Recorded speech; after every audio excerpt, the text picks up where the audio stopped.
అవును, పింఛన్ వస్తుంది, అది కూడా రావట్లేదా? పింఛనా? పింఛను 60 సంవత్సరాలకు కదా, ఇంకా నాకు 50 సంవత్సరాలే కదా. సర్లే పోయి. సర్లే పట్టండి.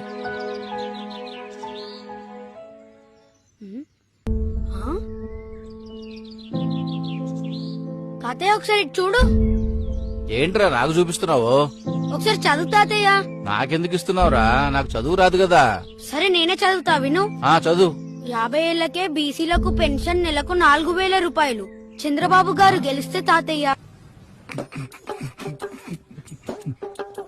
మళ్ళీ చదువు. 50 ఏళ్లకే బీసీలకు పెన్షన్ నెలకు 4000 రూపాయలు. బాబు గారు నెలకి 4000 రూపాయలు ఛాన్స్ కొట్టేశావు. దానికి లెక్కే ఛాన్స్ కొట్టేశావు.